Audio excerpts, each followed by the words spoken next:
क्यों?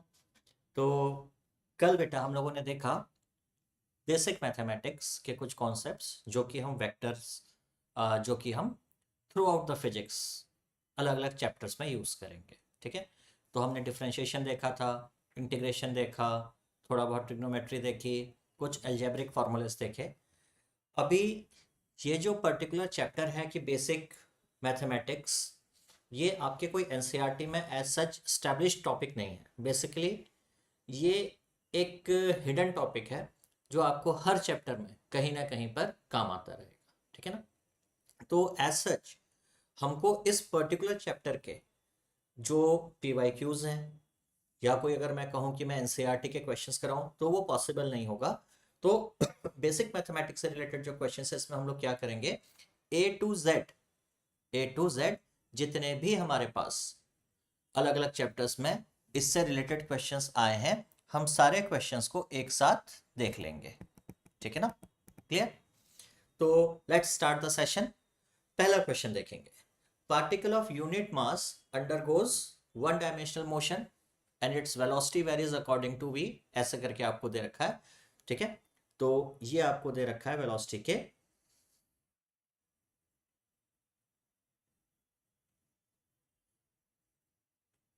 वेरिएशन का rate, we axis.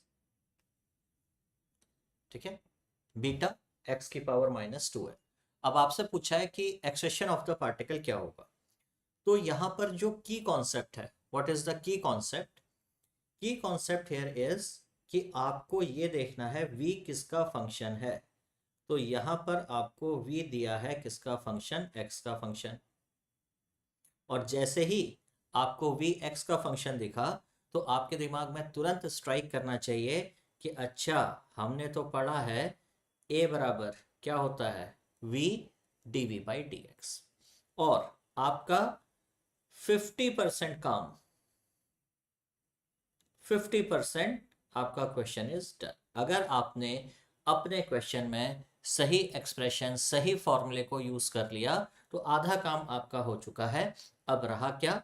अब आप सिर्फ कैलकुलेट कर लोगे a बराबर v यानी कि बीटा, ठीक है ना,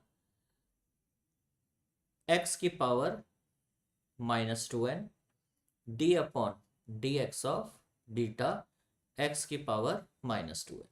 तो ये हो जाएगा बीटा x की पावर -2n, यहां से बीटा बाहर, -2n बाहर, और ये हो गया x की पावर -2n-1। इसको आप लिख सकते हो -2n बीटा स्क्वायर x की पावर -2n और x की पावर -2n-1। अब यहां पर आप फोकस करो बच्चे। ठीक है, तो बेसिकली एक एक्सपोनेंट्स या सर्ड्स वाली इक्वेशन है। और आपने क्लास 8th में आपको जरूर पढ़ाया गया था कि भाई जब भी इस तरह की इक्वेशन आती है तो x की पावर a इंटू एक्स की पावर b इस x की पावर a प्लस b। तो हम उसको यूज कर लेंगे और ये हमारा हो जाएगा -2n beta square -2n -4n-1। So this is your final answer.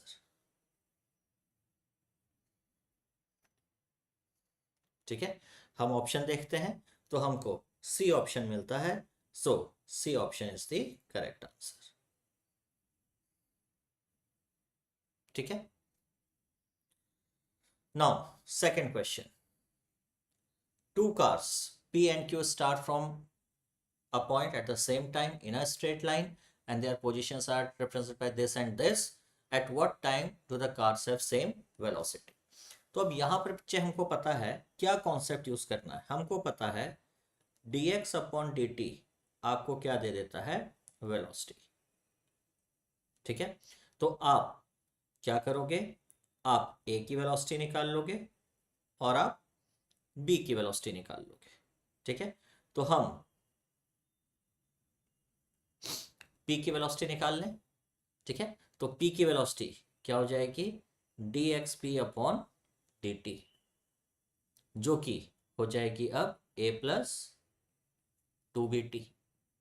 और हम क्यू की वेलोसिटी निकाल लें, जो कि हो जाएगी d/dt ऑफ x क्यू, और ये कितना आ जाएगा f-2t। ठीक है, और आपसे कह रहा है कि किस टाइम पर दोनों की वेलोसिटी सेम हो जाएगी। ठीक है, तो हम दोनों को करा देंगे इक्वेट। तो आप जब दोनों को इक्वेट करा दोगे तो आपको क्या मिल जाएगा, a+2bt बराबर f-2t। ठीक है, और इसको सॉल्व करके आपको t बराबर क्या आ जाएगा, f-a/2b+1। ये आपका एक्सप्रेशन रेडी है। ठीक है, हम ऑप्शन जब ढूंढेंगे तो ऑप्शन में हमको फोर्थ ऑप्शन दिख जाएगा और हम इसको गोला मार देंगे। ठीक, चलिए नेक्स्ट क्वेश्चन क्या कहता है, motion of a particle along straight line is described by equation इतना। ये आपकी इक्वेशन है। ठीक है, एक्सेस मीटर और इतना रिटार्डेशन। ठीक है, व्हाट इज रिटार्डेशन। ठीक है, retardation mean when speed is decreasing, acceleration is termed as retardation। ठीक है, if velocity is positive and acceleration is negative, or if velocity is negative or acceleration is positive, तो in both the cases speed is decreasing। so ये दोनों ही case किसके हैं, retardation के। यानी कि रिटार्डेशन में acceleration can be positive, acceleration can be negative. ठीक है, negative acceleration doesn't mean necessarily retardation. Positive acceleration के साथ भी आपको रिटार्डेशन मिल सकता है। रिटार्डेशन का मतलब वेलोसिटी और एक्सेलरेशन का साइन सेम नहीं है। ठीक है, तो अब यहां पर हमको x दे रखा है कितना, 8 + 12t - tq। इसको डिफरेंशिएट करके हम क्या निकाल लेंगे, v। तो हमारा v कितना आ जाएगा, 0 + 12 - 3t²। ठीक है, हमसे पूछ रहा है उस टाइम का एक्सप्रेशन जब वेलोसिटी 0 है। तो पहले तो इसको 0 पुट कर लें ताकि हमारा 12 बराबर 3t² और t बराबर कितना आ जाए, 2 सेकेंड। बाकी इसको फर्दर डिफरेंशिएट करके a निकाल लें तो क्या हो जाएगा, a dv/dt फर्दर। तो ये हमारा कितना हो जाएगा, -60, और 2 सेकेंड पे एक्सेलरेशन निकालेंगे तो कितना आ गया, -12 मीटर/सेकेंड²। ठीक है, अब ये रिटार्डेशन क्यों है। ठीक है, ये रिटार्डेशन, ठीक, so retardation of the particle when its velocity becomes 0। तो रिटार्डेशन इसलिए कह रहा है बेटा क्योंकि अगर आप देखोगे आपकी जीरो पर स्पीड कितनी आ रही थी, 8। 1 सेकेंड पे आपकी स्पीड कितनी आ रही है, 8 + 12 - 1। ठीक है ना, 8 + 12 - 1, तो ये कितनी हो गई आपकी, 19। ठीक है, अगर आप 2 सेकेंड पर देखो तो 2 सेकेंड पे आपकी स्पीड कितनी हो गई, ओहो सॉरी, हम तो x निकाल बैठे, सॉरी है ना, ये है v का एक्सप्रेशन, तो ये है, सॉरी है ना। तो आप देखो 0 पर स्पीड कितनी आ रही है, 12 मीटर/सेकेंड। 1 सेकेंड पे स्पीड कितनी हो जा रही है, 12 - 3 यानी कि 9, और 2 सेकेंड पे स्पीड कितनी हो जा रही है, 12 - 12 यानी कि 0। तो क्योंकि स्पीड लगातार कम होती हुई आ रही थी, स्पीड लगातार कम होती हुई आ रही थी, ठीक है ना, तो डेट्स वाई हमने इसको क्या बोल दिया, रिटार्डेशन।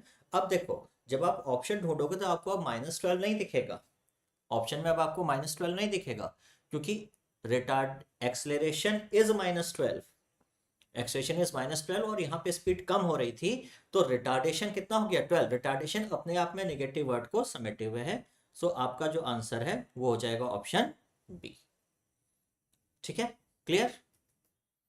चलो, fourth question, particle moves a distance x इतना इतना and acceleration of the particle is proportional to. तो फिर से आपको x सीधा सीधा t का फंक्शन दे रखा है, तो v आप कैसे निकाल लोगे, dx अपॉन dt, और a आप कैसे निकाल लोगे, dv अपॉन dt।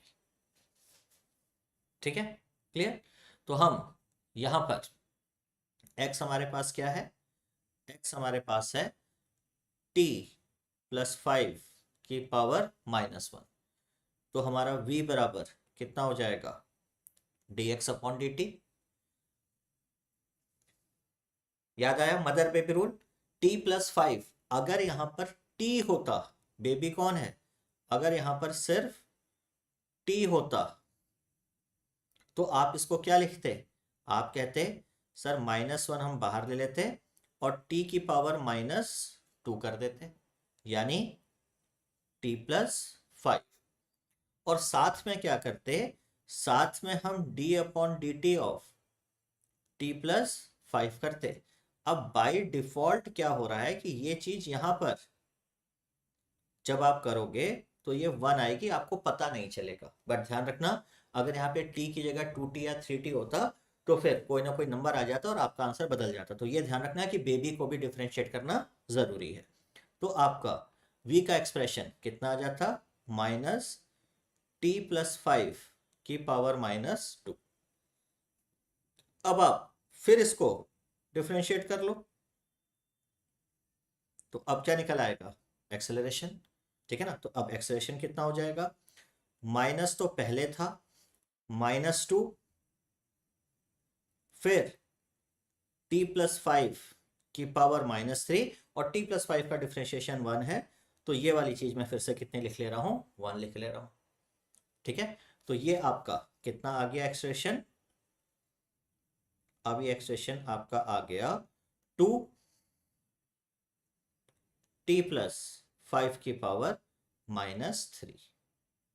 ठीक है, लेकिन जब मैंने ऑप्शन देखे तो मैंने कहा ऑप्शन तो मेरे वेलोसिटी के टर्म पर है। ठीक है ना, तो मुझे क्या समझ में आया कि भैया v बराबर -t प्लस 5 की पावर -2 है। ठीक है ना, और a मैंने क्या निकाला है, ठीक है, a मैंने निकाला 2t प्लस 5, 2t प्लस 5 की पावर -3। ठीक है ना, तो ये मैंने निकाल लिया 2t प्लस 5 की पावर -3। ठीक है ना, तो इसको मैं थोड़ा सा रीअरेंज करूंगा, और इसको मैं रीअरेंज करके अब क्या लिखूंगा, a बराबर, ठीक है ना, माइनस बाहर लिया, 2 बाहर लिया, और इसको मैंने क्या लिख लिया, t प्लस 5 की पावर -2। ठीक है, और इसकी पावर कर दी 3/2। समझ गए, इस चीज को समझो, a स्क्वायर को आप a की पावर 3 2/3 लिख सकते हो। तो ऊपर भी मैंने क्या कर दिया है 2, और नीचे भी मैंने क्या कर दिया है 2। ठीक है, तो 3 के साथ मैंने ऊपर भी 2 कर दिया और नीचे भी 2 कर दिया। अब इससे क्या हो गया कि ये वाला जो टर्म है, ये पार्ट, ठीक है ना, ये पार्ट क्या है मेरा, ये पार्ट, ये तो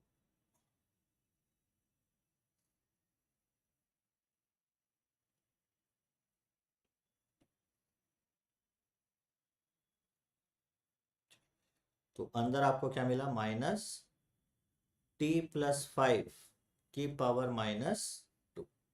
ठीक है, तो ये जो अंदर आपको दिख रहा है ये वाला पार्ट इतना, ये क्या है, v। तो आप अपने एक्सप्रेशन को क्या लिख सकते हो, -2, ठीक है ना, v की पावर 3/, ठीक है, तो इतना आप लिख सकते हो। अब आप देख लो कि कौन सा ऑप्शन आपका सही बैठ रहा है। ठीक है, तो वेलोसा ऑप्शन ढूंढना है जहां पे वेलोसिटी की पावर 3/2 हो। सो this is option number 1 is the correct answer. ठीक है, now next question, displacement of a particle ऐसे ऐसे जा रहा है, आपसे कमेंट पूछा है velocity of the particle will. ठीक है, चलो इसको भी देखते हैं। तो आपको x दे रखा है a e की पावर -80 प्लस b e की पावर, अच्छा ये अल्फा है, सॉरी, अल्फा, और b e की पावर βt। ठीक है, तो आपकी वेलोसिटी यानी कि क्या होगा, dx/dt, जो कि अब देखो a कांस्टेंट है,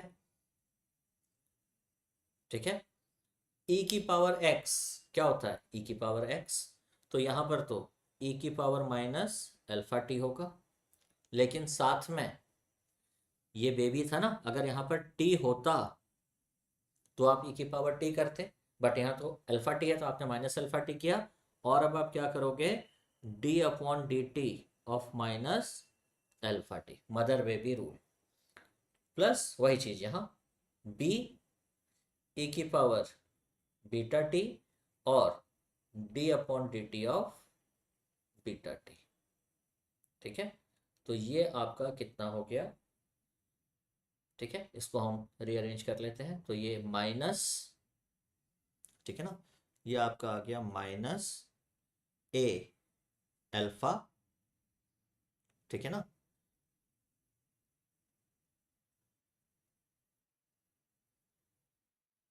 e की power -αt plus b beta e की पावर βt। ठीक, तो आपके v का एक्सप्रेशन क्या आ गया, d बीटा e की power βt minus a alpha, ठीक है ना, e की पावर -αt। अब आप यहां पर एक कॉमन सेंस लगाओ, ये नंबर और इस नंबर को देखो, ठीक है ना, इसको आप 1/e की पावर αt भी लिख सकते हो। ठीक, अब पहले मुझे ये बताओ कि अगर आपके पास 8 - 3 है और मैं कहता हूं कि 8 इंक्रीज हो, यानी कि ये हो जाए 11, और 3 डिक्रीज हो, यानी कि ये हो जाए 2, तो पहले आपके पास 8 - 3 5 था, अब आपके पास 11 - 2 9 होगा, तो ये ओवरऑल नंबर क्या होगा, इंक्रीज होगा। तो पॉजिटिव क्या हो रहा है, जो पॉजिटिव नंबर है जब टाइम बढ़ेगा तो ये क्वांटिटी मोर पॉजिटिव होगी, तो पॉजिटिव नंबर क्या हो रहा है, मोर पॉजिटिव, ठीक है ना, माइनस जो नेगेटिव नंबर है टाइम बढ़ने के साथ, जब टाइम बढ़ेगा तो डिनोमिनेटर बढ़ेगा, पूरी नंबर घट जाएगी, ये लेस नेगेटिव हो रहा है। तो पहले अगर आप 20 - 10 कर रहे थे तो अब, ठीक है ना, पहले अगर आप 20 - 10 कर रहे थे तो ये मोर पॉजिटिव होके 22 हो रहा है, लेस नेगेटिव होके 8 हो रहा है, तो ओवरऑल आपका नंबर क्या होगा, will become more positive. So velocity will go on increasing with time. ठीक, फोर्थ ऑप्शन अच्छा क्वेश्चन है ये। ठीक, नाउ नेक्स्ट क्वेश्चन, ये तो सिंपल है, आपको स्पीड टाइम ग्राफ दिया है और कल मैंने बताया था स्पीड टाइम ग्राफ का जो एरिया है वो आपको क्या बता देगा, डिस्टेंस। तो यहाँ पे आपको कुछ नहीं करना है, सिंपली आपको ये जो एरिया है इस एरिया को आपको निकाल लेना है। ठीक है, तो ये एरिया आपका कितना हो जाएगा आप निकाल सकते हो खुद से, ठीक है ना, हाफ 3 इंटू 1.5, ठीक है, तो 4.5 अपॉन 2 यानी कि 9/4 meters. So this is very simple question, simply 9/4 meter. Then next question, a car accelerate from rest at constant rate alpha for some time, उसके बाद ये डीएक्सलेट हो जाती है कांस्टेंट रेट से, और उसके बाद आपसे पूछ रहा है कि रेस्ट पे आ गई, total time elapsed is T maximum velocity. तो देखो क्या हुआ है, गाड़ी 0 से चली, बीच में इसकी वेलोसिटी मैक्सिमम हुई, और उसके बाद फिर गाड़ी रुक गई। तो 0 से स्टार्ट करी और 0 पे ख़त्म करी, ठीक है। इस पार्ट में एक्सेलरेशन था अल्फा, इस पार्ट में रिटार्डेशन था बीटा, ठीक। मान लो ये टाइम था t1 और ये टाइम था t2, तो आपका टोटल टाइम कितना होगा t। अब ध्यान रखना आपको अल्फा, बीटा और t तीन चीज़ें गिवन है, तो जो भी आंसर निकालना है आपको इनके टर्म पे निकालना है। मेरे पास बहुत सारे तरीके हैं, ठीक है, तो हम सिंपली, क्योंकि कांस्टेंट एक्सेलरेशन और कांस्टेंट रिटार्डेशन है, तो हम क्या करते हैं, इसका एक बना लेते हैं ग्राफ, ठीक है। तो पहले गाड़ी चली एक्सेलरेशन ए से, ठीक है, और उसके बाद गाड़ी आ गई बीटा रिटार्डेशन से, हो गया। तो this is t1, this is t2। यहाँ पे आके आपकी वेलोसिटी मैक्सिमम हो रही है, और ग्राफ मैंने बनाया है कौन सा, v वर्सेस t, ठीक है। ये स्लोप कितना है अल्फा, और ये वाला स्लोप कितना है बीटा, ठीक है, स्लोप एंगल नहीं, स्लोप, ठीक है। अब आप लोग कंफ्यूज मत होना, ये जो स्लोप है, ठीक है, तो आप देखो यहां से अगर आप इस पोर्शन को देखते हो, ये वाला और ये वाला, ठीक है, तो अल्फा यानी जो आपका एक्सेशन है वो कितना हो जाता है, वी मैक्स माइनस 0/t1, यानी कि वी मैक्स अपॉन t1। और इसी तरह से इस वाले पोर्शन से बीटा देखते हो, तो बीटा कितना हो जाता है, वी मैक्स अपॉन t2। अब क्योंकि t1 प्लस t2 बराबर t है, और यहाँ से आपका t1 कितना आ जाता है, वी मैक्स अपॉन अल्फा, और t2 हो जाता है वी मैक्स अपॉन बीटा बराबर t। और आपका वी मैक्स कितना आ जाता है, alpha beta T upon alpha plus beta, ठीक है। अब आपसे क्या पूछा है, यही पूछा है बेसिकली, तो ठीक है ना, तो ये एक आंसर तो आपका आ गया, भैया ये आपसे पूछा था, लेकिन लगे हाथ हम अगर ये पार्ट निकाल लेते हैं, ठीक है, अगर हम ये एरिया निकाल लें ये, तो ये हमको क्या दे देगा, डिस्प्लेसमेंट। तो लगे हाथ हम डिस्प्लेसमेंट भी निकाल सकते हैं अगर एक पूछ ही लेता, ठीक है, पूछा तो नहीं है लेकिन इसके सब्सिक्वेंट पार्ट में भी पूछता है। तो आपका डिस्प्लेसमेंट क्या हो जाता है, half v max into t, और वी मैक्स जब आप निकाल ही चुके हो तो alpha beta upon alpha plus beta, और ये टी इंटू टी क्या हो जाते, टी स्क्वायर। तो लगे हाथ आप डिस्प्लेसमेंट भी निकाल के खत्म कर देते, ठीक है, पूछा नहीं है लेकिन हमने निकाल दिया, ठीक। Next question, eighth, velocity of a body moving in a straight line varies with इतना, तो ये आपको रिलेशन दिया है, ये acceleration of the body is 0, तो आपको बेसिकली v दे रखा है 2t square E minus T. सबसे पहले आइडेंटिफाई करो ये किस फॉर्म का है, एफ एक्स जी एक्स। दो फंक्शन है, यानी यहाँ पे क्या लगेगा, यहाँ पे लगेगा प्रोडक्ट रूल। यहाँ पे आप क्या अप्लाई करोगे, यहाँ पे आप अप्लाई करोगे प्रोडक्ट रूल। ठीक है, तो आपका जो एक्सेलरेशन है, अब आपका एक्सेलरेशन कितना हो जाएगा, एक्सेलरेशन विल बी, पहले चलो v लिख लेते हैं। तो v आपका दे रहा है 2t² e की पावर माइनस टी। तो एक्सेलरेशन हो जाएगा फर्स्ट फंक्शन, ठीक है ना, differentiation of second function plus second function differentiation of first function. ठीक, तो ये आपका आ जाएगा 2t² e की पावर माइनस टी। अब ध्यान रखना बेटा, ये कौन है, e की पावर माइनस टी। अगर e की पावर t होता तो आपका डिफरेंशिएशन क्या आता, e की पावर t, लेकिन e की पावर माइनस टी यानी कि e की पावर -1 इंटू टी है, तो बेबी है, आपको माइनस टी को फिर डिफरेंशिएट करना पड़ेगा। इसलिए आप यहां पर अलग से क्या पाओगे, एक -1। आगे बात समझ में, ठीक है। जब आप e की पावर, जब आप e की पावर माइनस टी को डिफरेंशिएट करते हो तो आप ये इमेजिन कर लेते हो कि यहां पर सिर्फ t होता तो आप e की पावर माइनस टी लिखते, लेकिन अब जो होता उसको भी डिफरेंशिएट करते तो ये माइनस e की पावर माइनस टी आता, ना कि e की पावर t। आई बात समझ में, ठीक है। इसी तरह से यहां पर तो चलो सिंपल है, e की पावर माइनस टी और 2t² आपका कितना हो जाता, 4t। ठीक है, अब आपको a को कितना पुट करना है, 0।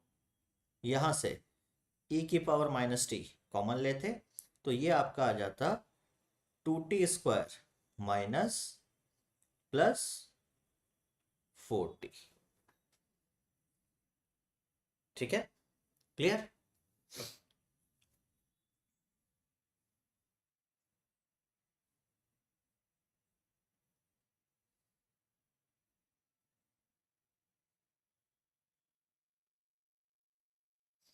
यहां से भी आप 2 और कॉमन ले लो तो 2e की पावर माइनस टी और ये आपका कितना हो जाता, 2t,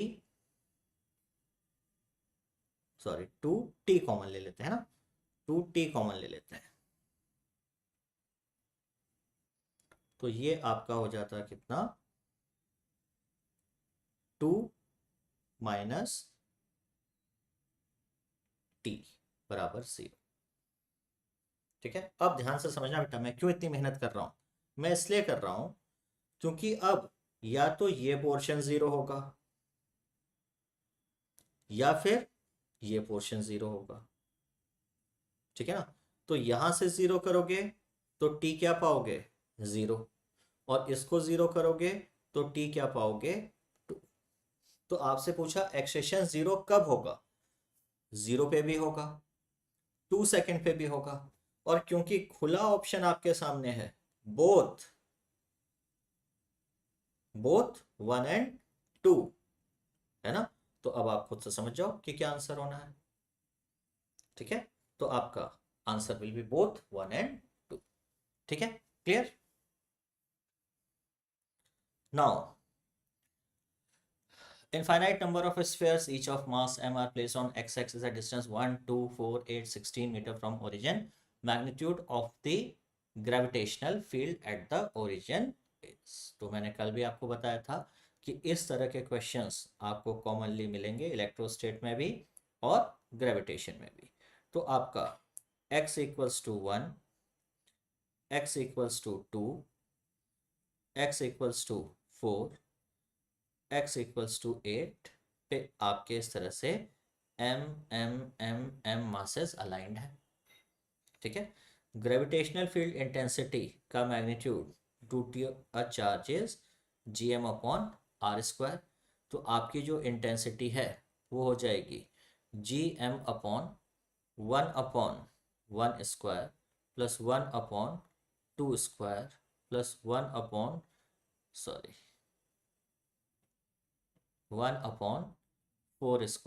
plus 1/8 and dot dot dot dot. तो ये आपकी हो गई जी एम। अब ये क्या आ रहा है 1 + 1/4 plus 1/16 plus 1/64 dot dot dot. Common factor क्या निकल के आया 1/4 1/4 1/4। ठीक है, तो कल इस सीरीज का सम बताया था, क्या हो जाएगा G am starting term upon 1 minus 4 sorry 1 - 1/4। ठीक है, तो ये आपका कितना आ गया 4 ऊपर।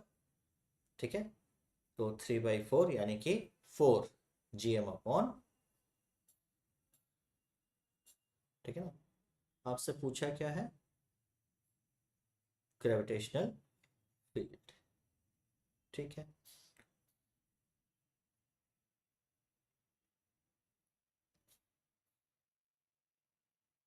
Four by three, so this is 4 GM/3। ठीक है, दिस इज द आंसर। तो 4 GM/3 मेरे को सेकंड ऑप्शन दिख जा रहा है। ठीक, चलिए नाउ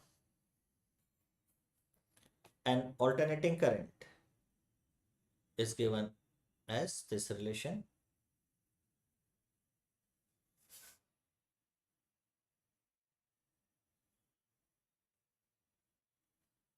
ठीक, then the average current in the first 1/4 time period। तो देखो ये जो क्वेश्चन है, चैप्टर तो आपको समझ में आ गया। कौन सा चैप्टर है ऑल्टरनेटिंग करंट।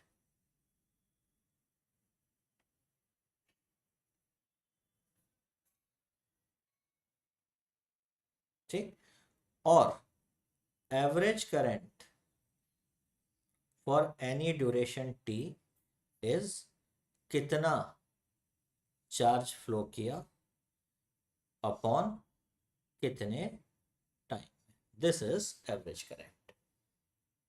ठीक है ना, आईडीटी ये आपको क्या दे दे रहा है टोटल चार्ज जो फ्लो किया, और बेसिकली ये आपको क्या दे दे रहा है टोटल टाइम। तो यही होता है आपका average current, integration of IDT upon T. पहले ना जरा सा इसको मॉडिफाई कर लो, जरा ढंग से लिख लो। ठीक है, तो इसको sin 2π को जरा अंदर ले जाते हैं। ठीक है, और इसको कर लेते हैं sin 2π t/t प्लस 2π/4 यानी कि π/2।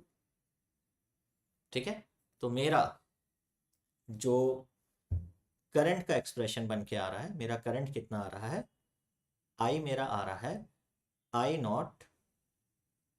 I0 sin 2π/t t plus π/2। ठीक है, तो अब ये बेसिकली क्वेश्चन किसका बन गया, प्योर इंटीग्रेशन का क्वेश्चन बन गया। ठीक है, इसका करंट से कुछ लेना देना ही नहीं है बच्चे। जैसे average velocity v d t upon D t, average velocity क्या होती है v d t upon integration of d t, वैसे एवरेज करंट क्या होगा I d t upon integration of d t यानी टोटल टाइम। तो यहां पर अब जब आप आई एवरेज निकालोगे, है ना, तो आपको क्या करना है 0 से t/4। ठीक है ना, I0 sin 2π/t t plus π/2 dt upon, ठीक है ना, टोटल टाइम जो कि कितना है t/4। तो थोड़ी देर के लिए हम नीचे वाले हिस्से को तो साइड रख देते हैं। ठीक है, और ऊपर वाले हिस्से पे फोकस करते हैं। ठीक है। तो अगर ये इंटीग्रेशन में मैंने आपको क्या बताया था कि जो भी आपकी इंटीग्रेशन की फॉर्म्स होंगी, ठीक है ना, जो भी आपकी इंटीग्रेशन में ax प्लस बी के फॉर्म्स होंगे, उसमें आप क्या करोगे, जो इंटीग्रेशन फंक्शन का आ रहा है वो तो करोगे ही, लेकिन नीचे बेबी का, जो नीचे आपका बेबी होगा, बेबी नीचे आ जाएगा। कल बताया था, जैसे integration of cos 3x dx करना होगा, तो आप इसे, जो इंटीग्रेशन ऑफ कॉस एक्स होता है क्या होता है, साइन एक्स, आप इसे साइन 3x तो लिख ही दो, लेकिन नीचे जो बेबी है उसका डिफरेंशिएशन नीचे चला जाएगा। ठीक है, आई बात समझ में।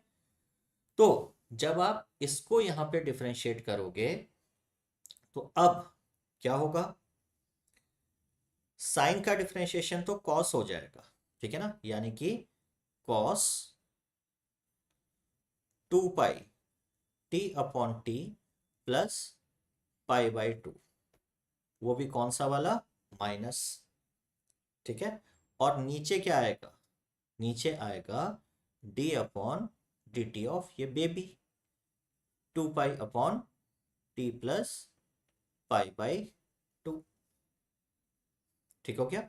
तो ये सिंपली आप क्या लिख लोगे, minus cos 2 pi T upon T plus pi by 2, और नीचे भैया टी का कोफिशिएंट 2 पाई बाई टी है, बस ये कोफिशिएंट बाहर आ जाएगा।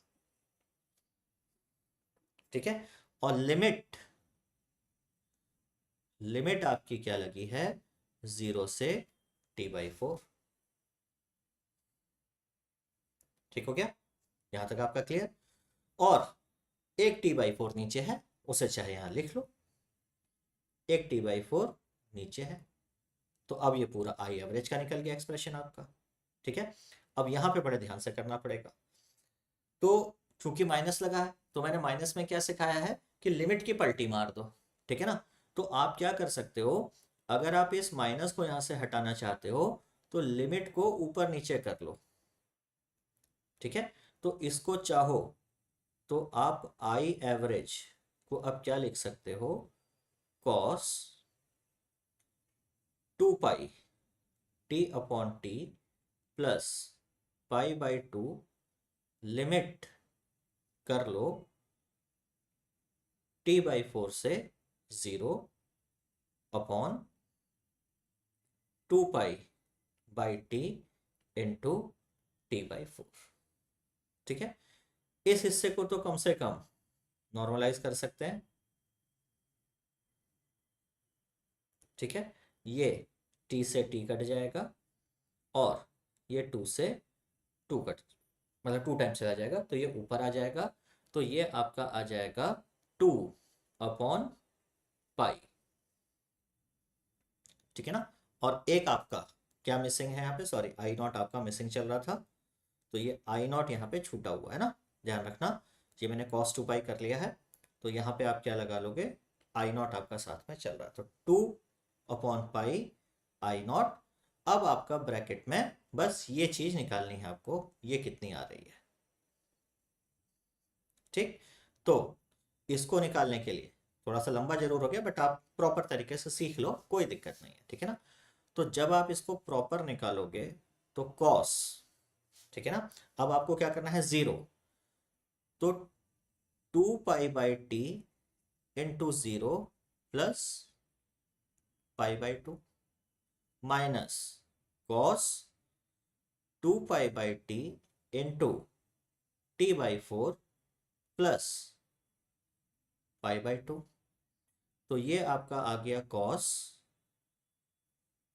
पाई बाई 2 माइनस, ठीक है ना, कॉस पाई बाई 2 माइनस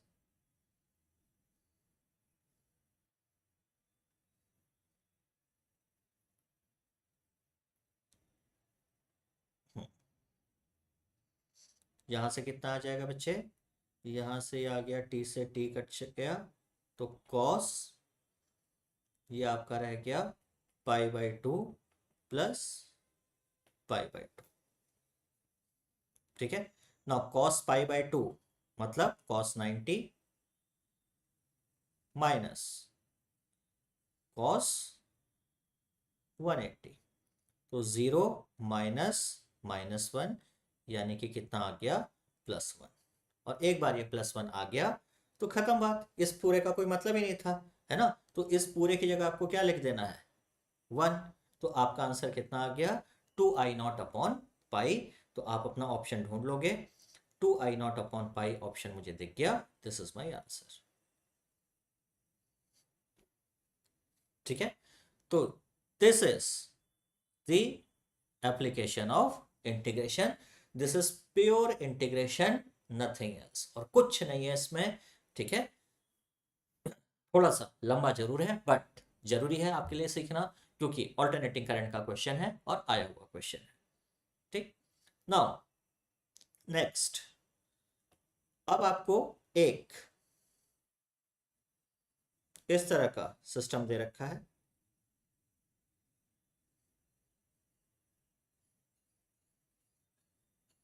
ठीक है, जहां पे आपको 3 फोर्सेस दे रखे हैं। ठीक, और आपसे क्या पूछ रहा है कि भाई टी और डब्ल्यू पता करो, और ये फोर्स आपको कितना दे रहा है, 30 न्यूटन। ठीक है, और एंगल के नाम पे ये आपको कितना दे दिया, 30 डिग्री। ठीक, तो बेसिकली इसको हम रीड्रॉ कर लेते हैं। ये यहां से एक टेंशन टी, एक वेट डब्ल्यू, और एक 30 न्यूटन। ठीक है, और ये एंगल 30 दिया, तो ये एंगल भी कितना होगा, ये आपको दे रखा है 30। ठीक है, तो ये 30 हो गया, ये वेट हो गया, और ये क्या हो गई, टेंशन। ये एंगल 90 डिग्री, ये एंगल 90 + 30 120 डिग्री, और ये एंगल अब कितना हो जाएगा, 90 + 60 150। ठीक है, और क्या यूज करना है बच्चे, कल कुछ पढ़ाया था। ठीक है, कल आपको लॉ ऑफ साइन पढ़ाया था, और मैंने बताया था फोर्स के केस में उसी लॉ ऑफ साइन को ही क्या बोलते हैं, लेमीज थ्योरम। ठीक है, तो फोर्स के सामने वाला एंगल, फोर्स के सामने वाला एंगल डिवाइड करके रेशियो सेम आना होता है, यानी कि टेंशन के सामने 90 डिग्री। ठीक है, वेट के सामने 120 डिग्री, और 30 न्यूटन के सामने साइन 150। तो पहला तो लेमीज थ्योरम यूज हो गई। अब दूसरा क्या यूज होगा, भैया 120 डिग्री और 150 डिग्री, तो आपको ये मालूम होना चाहिए देखते ही कि साइन 120 की वैल्यू कितनी होगी।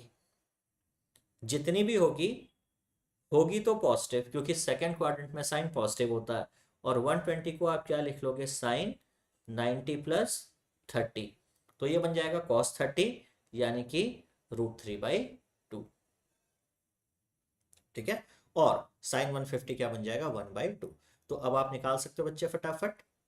ठीक है, हमको क्या निकालना है, यहां से टी और ये दोनों ही पूछा है क्या, टी भी पूछा है और डब्ल्यू भी पूछा है। ठीक है, फटाफट निकाल लेते हैं। T upon sine 90 is equal to 30 upon sine 150, sine 150 मतलब 1/2। ठीक है ना, तो टी बराबर कितना आ गया, 60 न्यूटन। W upon √3/2। ठीक है ना, अगेन इज 30 अपॉन 1/2 यानी कि × 2, तो वेट इज 30 √3 न्यूटन। ऑप्शन ढूंढ लो कौन सा ऑप्शन सही बैठ रहा है। ठीक है ना, तो 60 न्यूटन और 30 √3 न्यूटन। थोड़ा सा एक मिस्टेक हो गई है बच्चे, ये 0 मेरा मिसिंग हो गया है। ठीक है, so option 1 is the answer. ठीक, नाउ नेक्स्ट क्वेश्चन। अब कहाँ पहुंच गए हम? ये पहुंच गए भैया थर्मोडायनेमिक्स में, ठीक है ना, ये तो थर्मोडायनेमिक्स में पहुंच गए। Variation of pressure P with volume V is shown. तो पीवी ग्राफ दे रखा है। ए पॉइंट पर, ए पॉइंट पर rate of change of pressure with volume, rate of change of pressure with volume का मतलब क्या पूछ रहा है बच्चे? dp अपॉन dv, ठीक है ना। इसको कभी कभी आप स्लोप ऑफ पीवी ग्राफ भी बोलते हो, स्लोप ऑफ पीवी ग्राफ भी बोलते हो, ठीक है, क्लियर। तो यहां पर आपकी प्रोसेस क्या है? प्रोसेस आपकी दी है एडियाबैटिक प्रोसेस, ठीक है। अब सबको पता है कि एडियाबैटिक प्रोसेस में पीवी, एडियाबैटिक प्रोसेस में पी वी गामा बराबर क्या आता है? कांस्टेंट, ठीक है, क्लियर। यानी कि P बराबर सी वी की power gamma minus, sorry, minus gamma, ठीक है। हम क्या करते हैं, दोनों तरफ इक्वेशन को डिफरेंशिएट कर देते हैं V से,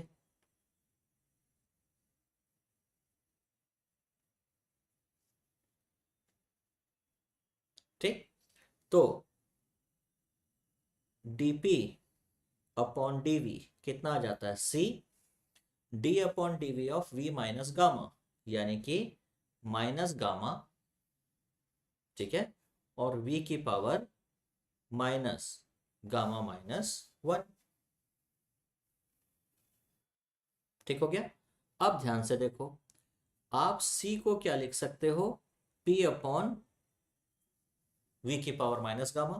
तो इस c को मैं रिप्लेस कर लेता हूं, तो मेरा dp अपॉन dv क्या आ जाता है? p अपॉन v की power minus gamma into minus gamma, ठीक है ना, और यहां v की power minus gamma minus 1, clear, ठीक है।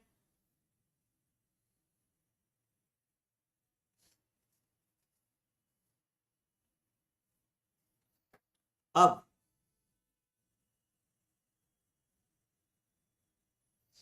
dp अपॉन dv, अब थोड़ी सी अलजेब्रा भैया, माइनस गामा जब ये ऊपर जाएगा, ऊपर जाके प्लस का गामा बनेगा, यानी v की power minus gamma minus 1 plus gamma, और ये गामा गामा कैंसिल हो जाएंगे, और आपका dp अपॉन dv बराबर क्या आ जाएगा?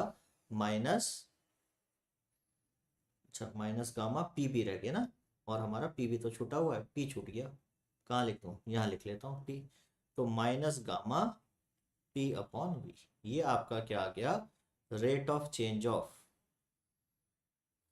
या एक तरीके से ये आपका क्या है? Slope of the PV graph, वो तो हमने लिख ही दिया है, slope of the PV graph, ठीक है। माइनस क्या बता रहा है? माइनस ये बता रहा है कि अगर प्रेशर इंक्रीज होगा तो वॉल्यूम डिक्रीज होगा, और अगर प्रेशर डिक्रीज होगा तो वॉल्यूम इंक्रीज होगा, ठीक है ना। अब इस प्रॉब्लम में आ जाते हैं, ठीक है ना। इस पर्टिकुलर प्रॉब्लम में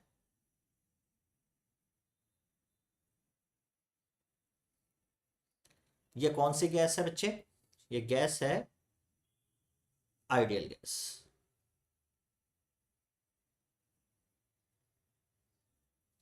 ठीक है ना।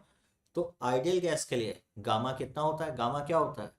गामा होता है Cp अपॉन Cv। तो आइडियल गैस के लिए यानी मोनोएटॉमिक के लिए कितना हो जाएगा? 5/3।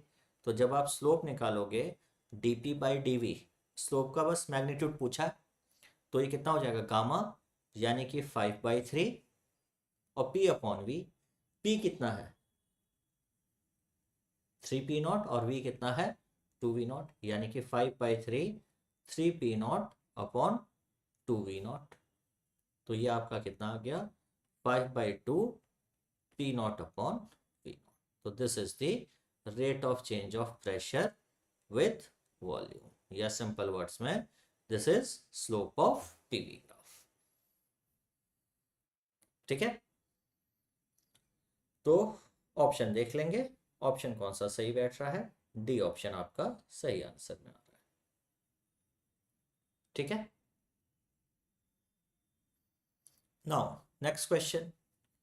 अब ये क्या आ गया, V बराबर AXY, then electric field at a point will be proportional to. ठीक है ना, electric field will be proportional to. तो अब आपको ये मालूम होना चाहिए कि भाई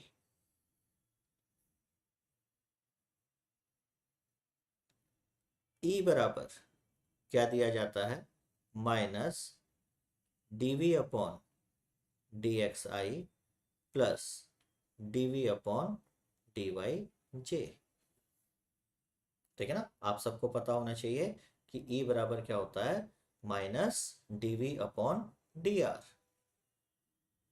ठीक है, यहां पर इसको आप पार्शियल डिफरेंशिएशन बोलते हो.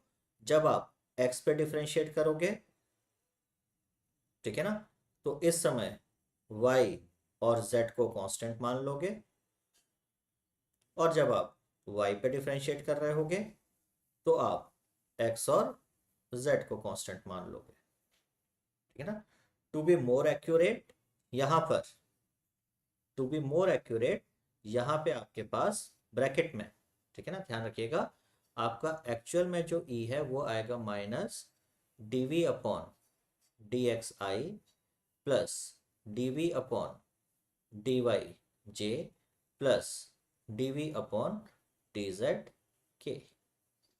ठीक है, क्योंकि यहाँ पे z था नहीं तो मैंने लिखा नहीं, बट जो सही चीज है वो ये है. ठीक है, तो अब जब आप इसको डिफरेंशिएट करोगे तो आपका E x पहले निकाल लेते हैं, कितना आ जाएगा, minus d upon D x of a x Y.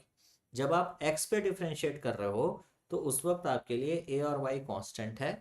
ठीक है ना, तो माइनस a y बाहर आ गया i.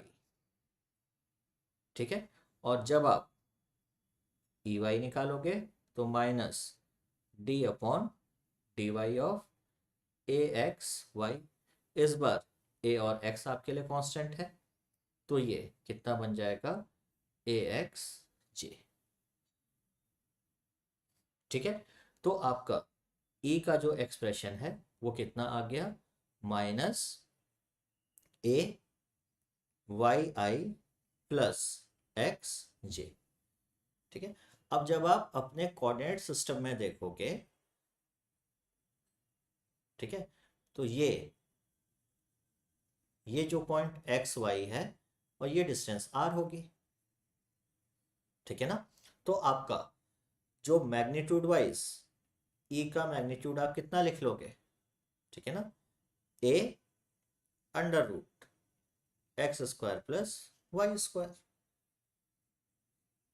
ठीक है ना, ये तो होगा ई का magnitude A under root X square plus Y square, और आर बराबर क्या है, under root X square plus Y square. तो आपका जो ई का मैग्नीट्यूड है वो कितना आ गया, ए आर. तो E is proportional to r आपका आंसर हो गया, यानी कि फर्स्ट ऑप्शन. ठीक है, चलिए 14th क्वेश्चन ग्राफिकल भी है. ठीक है, अब यहां पर फिर वही चीज, पोटेंशियल वर्सेस ई. तो आपको फिर पता है कि भाई ई बराबर क्या होता है, माइनस dv अपॉन dr. तो r इक्वल्स टू 3 पर आप कहीं यहां पर होंगे. ठीक है ना, तो इस पॉइंट पे स्लोप निकालने के लिए क्या करें, delta v upon delta x. तो आप यहां से यहां तक आ जाइए. ठीक है, तो आपका स्लोप कितना आ जाएगा, 0 माइनस 5 बाई वी, 0 हो गया इस पॉइंट और इस पॉइंट पे, और 4 माइनस 2. ठीक है, तो आपका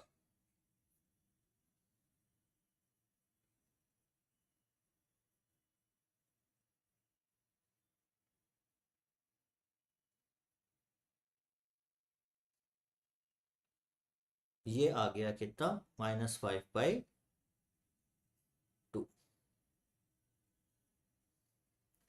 ठीक है ना, आप ध्यान रखिएगा, E is minus of dv/dr, क्योंकि ये -5/2 आया है, तो जब आप माइनस ऑफ -5/2 करोगे तो वो कितना आ जाएगा, +2.5 वोल्ट पर सेंटीमीटर। अगर इस पोजीशन पर यहां कहीं पे आपसे पूछा होता, ठीक है ना, यानी कि x इक्वल्स टू 1.5 पर, तो यहां पर स्लोप 0 है, तो नो डाउट यहां पे आपका इलेक्ट्रिक फील्ड कितना हो जाता, 0। Slope is 0, electric field will B 0। ठीक है, चलिए अब फिर सेम क्वेश्चन आ गया। ठीक है, इलेक्ट्रिक पोटेंशियल, तो वही काम फिर से करेंगे। E x निकाल लेते हैं, -d/dx of -5x plus 3y plus √15z। जब आप x पे डिफ्रेंशिएट कर रहे हो तो आपके लिए y और z कांस्टेंट है, तो ये कितना हो जाएगा, -5i, यानी कि +5i। ठीक है, EY, तो EY -d/dy of -5x plus 3y plus √15z, और इस बार x और z कांस्टेंट है, तो आपका -3j, और इसी तरह से EZ आपका हो जाएगा -√15k। ठीक है, तो आपका जो E आया वो कितना आया, 5i -3j -√15k। तो इलेक्ट्रिक फील्ड का मैग्नीट्यूड क्या हो जाएगा, x कंपोनेंट का स्क्वायर प्लस y कंपोनेंट का स्क्वायर प्लस z कंपोनेंट का स्क्वायर, यानी कि √25 प्लस 9 प्लस 15, यानी कि √49, दैट इज 7। तो 7 यूनिट का फील्ड आ जाएगा और आपका आंसर हो जाएगा ऑप्शन डी। ठीक है, चलिए, पोटेंशियल इज गिवन एज ये। ठीक है, और इलेक्ट्रिक फील्ड आपसे पूछा है x इक्वल्स टू 4 mm पे। इलेक्ट्रिक फील्ड पूछा है कहां पे, x इक्वल्स टू 4 mm पर। ठीक है ना, तो देखो मेरा जो पर्पज है, मेरा पर्पज क्या है, हम इलेक्ट्रोस्टैटिक्स सीखने के लिए नहीं बैठे, हमने तो बस एक रिलेशन आपको बता दिया कि हाँ भाई इलेक्ट्रिक फील्ड कैसे निकालना है। ठीक है ना, तो आपको पता है कि E बराबर क्या होता है, -dv/dx, अगर एक डायमेंशन में, ध्यान रखिएगा। अब आपको कैसे, पहले तो आपने 3 बोला था, मैं देखो अभी भी अपनी बात पर टिका हुआ हूँ। अब यहाँ x और y है नहीं ना भाई, अगर आपका v सिर्फ x का फंक्शन होगा तो फिर आप E बराबर क्या लिखोगे, -dv/dx। अगर आपका v x और y दोनों का फंक्शन होगा तब आप E क्या लिखोगे, -dv/dxi प्लस dv/dy j, और अगर z भी होगा तो k को भी ऐड कर लेंगे। ठीक है, तो यहां पर तो आपका v सिर्फ x का फंक्शन दिया है कितना, 20/x² -4। ठीक है, तो आपका E बराबर कितना हो जाएगा, -d/dx ऑफ 20/x² -4। तो बेसिकली अभी इलेक्ट्रोस्टेट है ही नहीं, मैं तो बस आपसे कह रहा हूं मुझे d/dx ऑफ 20/x² -4 करके दे दो, बस मेरा काम तो आपको ये सिखाना है और कुछ नहीं। समझ गए, तो ये कितना हो जाएगा, d/dx ऑफ 20 और x² -4 की पावर -1। ठीक है, 20। अब अगर ये x होता तो पहले तो -1, x की पावर -2, यानी कि x² -4, और अब बेबी का डिफरेंशिएशन यानी कि 2x। समझ गए? 2x कहां से आया? 2x कहां से आया भैया? d/dx ऑफ x² -4 करोगे तो क्या मिलेगा? 2x मिलेगा। ठीक है, तो ये आपका कितना बन गया? ठीक है, पहले तो इसको निकालो। ये आपका बन गया -20/x² -4 का स्क्वायर इंटू 2x। ये आपका बन गया क्या? वो जो पार्ट डिफ्रेंशिएट करके आने वाला था। ठीक है, अब इसके पीछे माइनस लगा दो, इसके पीछे माइनस लगा दो, तो आपको क्या निकल आएगा? e। तो e कितना हो जाएगा? 20 इंटू 2x अपॉन x² -4 का स्क्वायर। ठीक है ना? और अब इसको x इक्वल्स टू कितना है?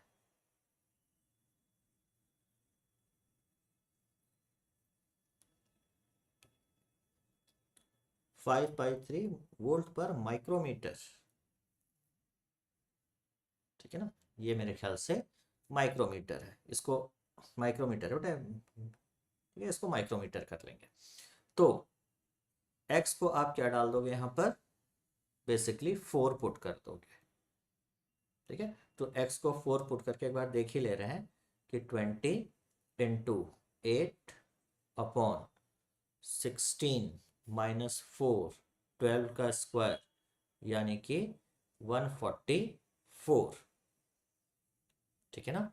तो ये आपका 16 से चला गया 10, एंड 16 9 जा एकदम सही, वोल्ट पर माइक्रोमीटर। ठीक है, तो आपका ऑप्शन कौन सा बन गया? ऑप्शन बन गया बच्चे फोर्थ वाला, ये। ठीक, करेक्शन, दिस इज, ठीक है ना, x इज 4 माइक्रोमीटर। ठीक है, ये करेक्शन इसमें ध्यान रखिए। चलो 17। ठीक है ना? फिर से अब आपको क्या दिया? v, और आपसे पूछा electric field x equals to 1 meter पे क्या होगा। ठीक है, तो v सिंपली x का फंक्शन दिया है, तो आपका इस बार v सिर्फ क्या लिखा जाएगा? -dv/dx। तो माइनस, अब मैं एक लाइन में कर रहा हूं, 5x² इज 10x। ठीक है ना? प्लस 10 -9 0। ठीक है, तो आपका e का एक्सप्रेशन क्या आ रहा है? -10x - 10। ठीक है, x इक्वल्स टू 1 पे आप इसकी वैल्यू निकाल लो। ठीक है, तो -10 -10 तो कितना हो गया? -20 वोल्ट पर मीटर। खत्म बात, ए ऑप्शन। ठीक है, now a particle is moving in a circle of radius r under the action of force इतना। ठीक है, which is directed towards the center, यानी कि सेंट्रीपिटल फोर्स की तरह काम कर रहा है। तो आपकी टोटल मैकेनिकल एनर्जी कितनी होगी? तो भैया जो आपका सेंट्रीपिटल फोर्स है वो आपको इस बार कितना दे रखा है? α r²। ठीक है ना, सेंटर की ओर लगने वाला एक फोर्स है जो कि α r² है। ठीक है, तो यहां से आपका mv² कितना आ जाएगा? α r³ और काइनेटिक एनर्जी यानी कि जो कि हाफ mv² होती है वो हो जाएगी α r³/2। ठीक है, now regarding potential energy, potential energy क्या होती है? जो आपका F है, F.dr, 0 से लेके r तक कर लो।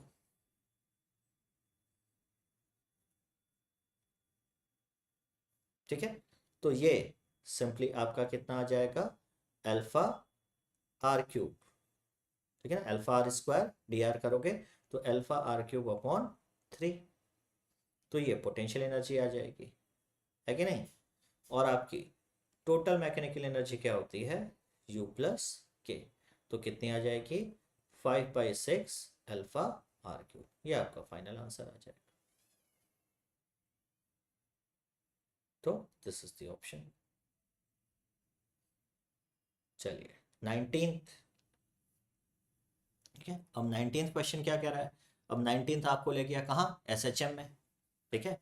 अब यहां पर acceleration of the particle is written as this, ठीक है। तो ये अब किसका क्वेश्चन है, ये बेसिकली क्वेश्चन बन गया किसका, ट्रिग्नोमेट्री का।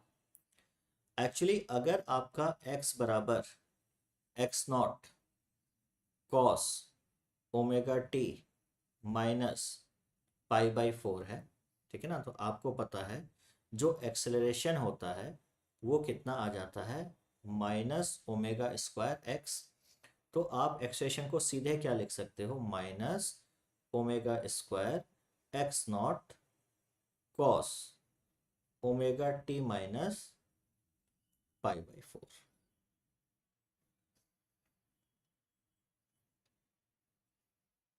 ठीक है। अब प्रॉब्लम क्या है यहां पर, इस चीज को समझो। एग्जामिनर ने आपको जो एक्सप्रेशन दिया है वो किस फॉर्म का दे रखा है, a cos omega T plus S, ये। तो आपको अपने इस फॉर्म को कंपेयर करना होगा इससे, बट अभी तो कंपैरिजन समझ में ही नहीं आ रहा है। कंपैरिजन के लिए मुझे ये माइनस को हटाना पड़ेगा, इस माइनस को हटाना होगा, और यहां पर मुझे cos omega T plus something की फॉर्म लानी होगी, ठीक है ना। तो मैं क्या करूंगा यहां पर, मैं कहूंगा देखो भाई, कॉस 180 प्लस थीटा करेंगे तो मैं चला जाऊंगा कहाँ, थर्ड क्वाड्रेंट में मेरी एंट्री हो जाएगी। और थर्ड क्वाड्रेंट में कॉस थीटा होता है नेगेटिव, यानी कि आप कॉस थीटा को क्या लिख सकते हो, माइनस कॉस 180 प्लस थीटा। ये बात समझ में आई, ठीक है। आप कॉस थीटा को क्या लिख सकते हो, माइनस कॉस 180 प्लस थीटा, क्योंकि और मेरे पास कोई तरीका है नहीं। तो अब मैं क्या करूं, यहां से जो मैंने a लिखा है -ω²x0, ठीक है ना, कॉस ओमेगा टी माइनस π/4, ठीक है। तो मैं इसको चेंज करता हूं और इसको क्या लिखता हूं, माइनस, ये है, तो इसको मैं कर ले रहा हूं थीटा को कॉस पाई प्लस थीटा, समझ गए। लेकिन आपको पता है जब कॉस थीटा को कॉस पाई प्लस थीटा करोगे तो पीछे क्या लगाना पड़ेगा, एक माइनस, और ये माइनस और माइनस, माइनस और माइनस हो गए प्लस, तो आपका मिल गया ω²x0, और यहां से कॉस ओमेगा टी। अब आप जब π-π/4 करोगे तो ये आपको कितना मिल जाएगा, 3π/4, तो ओमेगा टी प्लस 3π/4। अब आप देखो, अब आप इसको एग्जैक्टली कंपेयर कर सकते हो किससे, जो एग्जामिनर ने आपको पैटर्न दिया था, a बराबर a cos omega T plus S, ठीक है। तो अब s ये आ गया,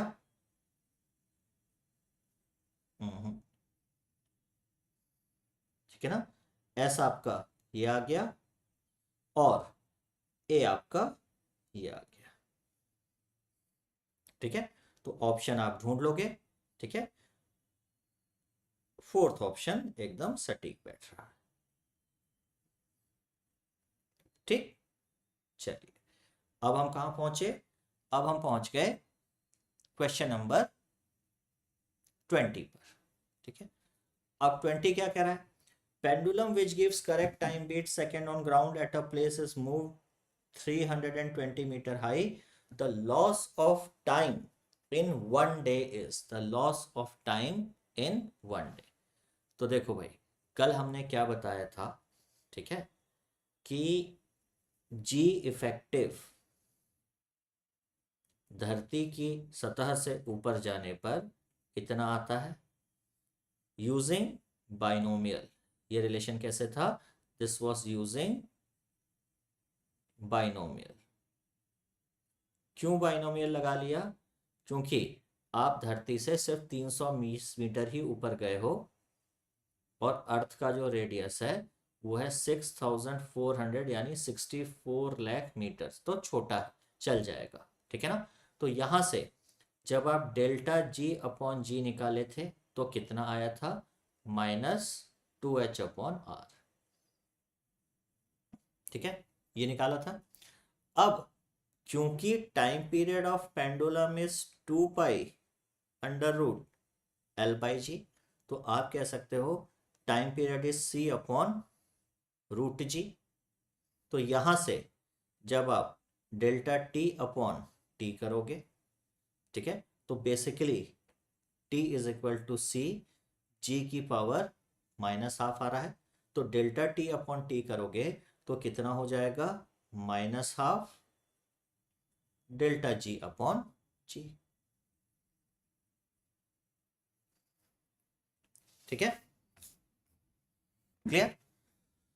डिफरेंशिएट किया तो पावर क्या बन गई, कोफिशिएंट बन गई, आपने उसको क्या लिखा, डेल्टा जी अपॉन जी, और साथ में डेल्टा जी अपॉन जी आपने कितना निकाला है, -2h/r, तो ये आपका कितना आ गया, h/r, ठीक है।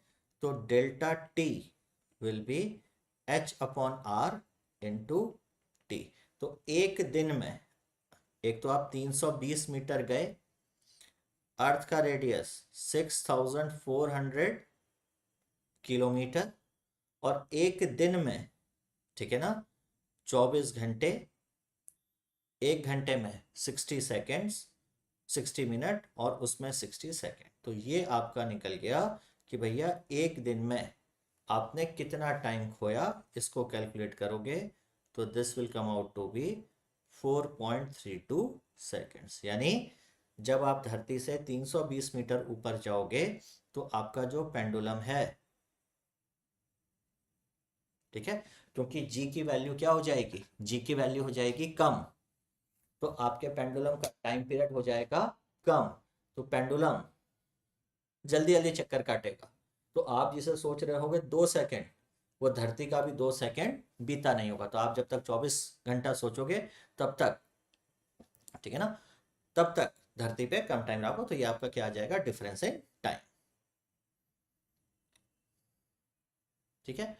Now next question, particle executing SHM of time period 12 seconds moves through a distance of 32 centimeter in one oscillation, ठीक, time it takes to travel 4 centimeter from the positive extremity, ठीक है। यानी कि इस तरह से मान लो आपके पास है एक पेंडुलम या स्प्रिंग, ठीक है, तो यहां से एक्सट्रीम पोजीशन से 4 सेंटीमीटर आने में इसको कितना टाइम लगेगा, ये आपसे पूछ रहा है, ठीक है। जब आप एक्सट्रीम से, जब आप एक्सट्रीम से शुरू करते हो तो आपका x बराबर कितना होता है, a, और तब आपके SHM की इक्वेशन क्या होती है, y equals to a cos omega t। अब आप कहाँ आना चाहते हो, 4 पे, और ये क्या कह रहा है, moves through a distance of 32 centimeter in one oscillation। Now this is the tricky part। ये कह रहा है कि एक ऑसिलेशन का मतलब यहां जाना, फिर यहां से यहां आना, और यहां से यहां आना, तो ये 1 2 3 4 टोटल मिला के कितना, 32, तो एम्पलीट्यूड कितना हुआ, 8 यूनिट्स, समझ गए। टोटल इज 32, तो amplitude is 8, cos omega is 2 pi into T. अब 4/8 बराबर कॉस, ठीक है ना, टी कितना दिया है 12 सेकेंड, तो 2 पाई/12 टी, तो 1/2 बराबर कॉस, ठीक है ना, कितना हो गया पाई/60, ठीक है। तो अभी कौन सा कॉस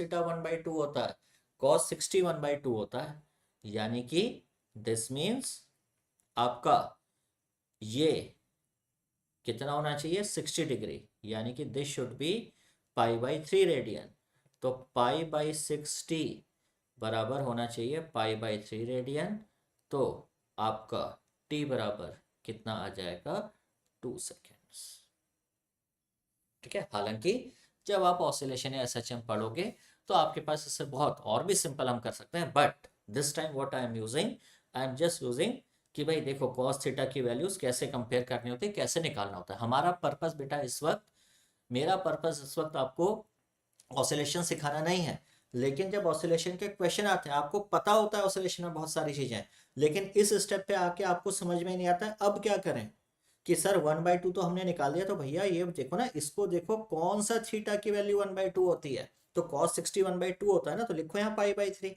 तो cos पाई/3 1/2 होता है, तो इसका मतलब पाई/3 को क्या करना पड़ेगा पाई/60 के बराबर करना पड़ेगा। समझ गए, ध्यान रखो पूरा फिजिक्स ये कोई रिवीजन क्लास नहीं हो रही कि मैं आपको ऑसिलेशन भी पढ़ाऊं स्टेट भी पढ़ाऊं, मैं आपको बता रहा हूं कि once you know the concept आपका कैलकुलेशन वाला पार्ट कभी गड़बड़ ना हो, ठीक है। अब देखो यहां पर आपको डिस्प्लेसमेंट ये दिया, ठीक है।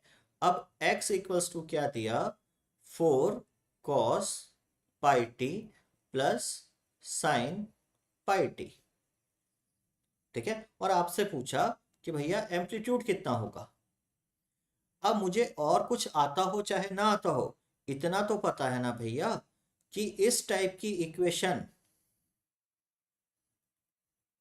ठीक है ना, कि इस टाइप की इक्वेशन हो, ठीक है, चाहे वो +5 के फॉर्म में हो, तो जो कोफिशिएंट वो साइन के बाद जो बाहर बचता है डिब्बे के बाहर वो ए होता है। इसमें प्रॉब्लम क्या हो रही है, मुझे इक्वेशन कैसी चाहिए ध्यान रखो, मुझे चाहिए इक्वेशन इस टाइप की A sine omega T plus five, ठीक है ना। और मेरी इक्वेशन क्या हो गई है, मेरी इक्वेशन हो गई है 4 cos pi T plus sine pi T, ये प्रॉब्लम कर रहा है मेरे लिए, ठीक है। तो मुझे क्या याद करना पड़ेगा, या तो cos cos A plus sign ए का फॉर्मूला, भाई ऐसा तो कोई फॉर्मूला पड़ा नहीं, ठीक है। तो अब मैंने दिमाग लगाया, मैंने कहा कुछ ऐसा सोचूं, तो मुझे एक चीज याद आई, ठीक है। क्या याद आई कि अगर मैं इसको √2 से डिवाइड कर दूं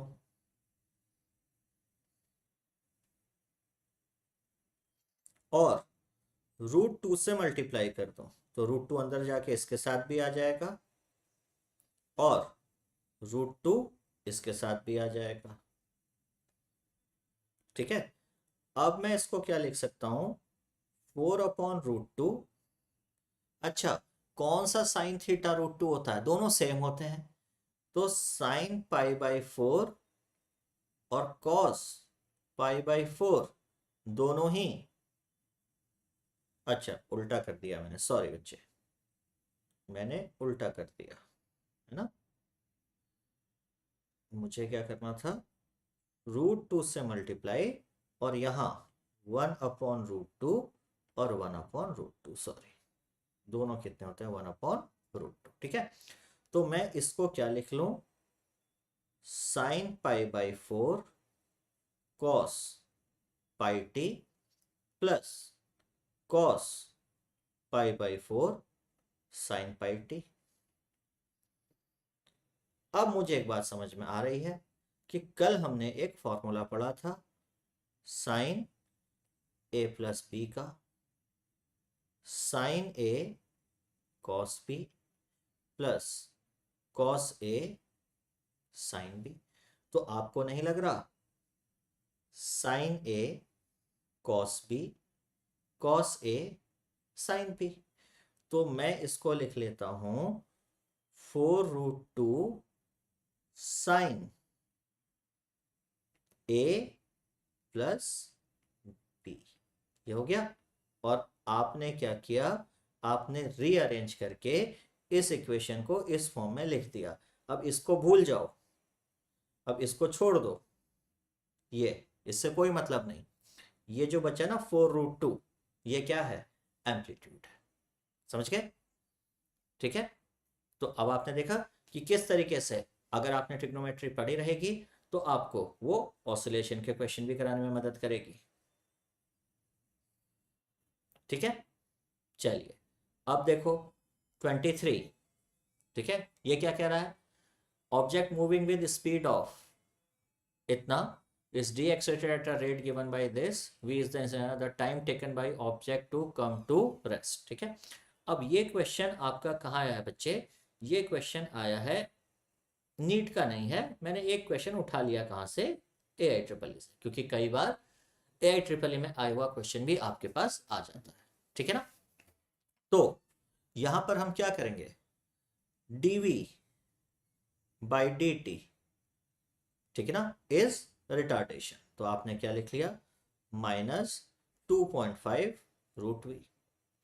v वाले टर्म एक तरफ ले आओ और t वाले टर्म एक तरफ ले आओ, यहां इंटीग्रेट कर लो, यहां इंटीग्रेट कर लो। ठीक है, अब यहां 0 से t कर लो और यहां 6.25 से कितना कर लो, 0 कर लो। ठीक, अब सवाल यह है क्या आपको integration of dx upon √x आता है, यानी कि क्या आपको x की पावर ये इंटीग्रेशन आता है, ये होता है x की पावर 1/2 अपॉन 1/2 यानी कि 2√x। ठीक है, तो t के v के टर्म में ये आपका क्या हो जाएगा, 2√v 6.25 से 0 और यहां तो सिंपल है -2.5 dt का इंटीग्रेशन t हो गया। ठीक है, तो अब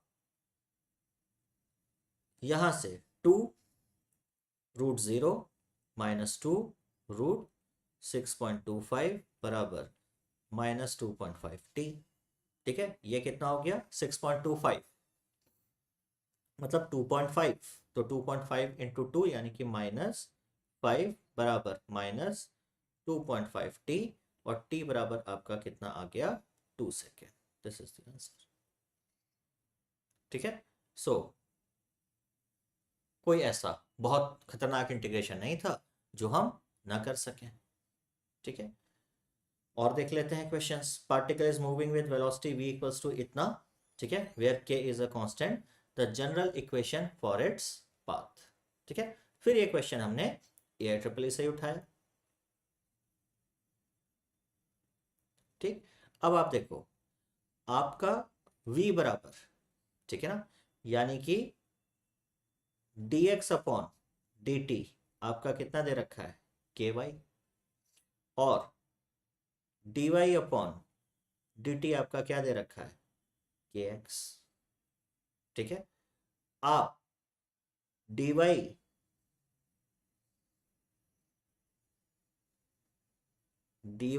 dt upon dx by dt करोगे तो आपको क्या मिल जाएगा, dy बाई dx, जो कि आपके हिसाब से क्या है, k x upon k y, यानी कि dy अपॉन dx कितना आया, x अपॉन y। तो यहां से आपका y dy बराबर क्या आ गया, x dx, इंटीग्रेट कर लो तो आपका y² अपॉन 2 बराबर x² अपॉन 2 प्लस सी, यानी कि Y square equals to X square plus C. This is the answer. ठीक है, so first option is the correct answer. ठीक है, क्लियर। नाउ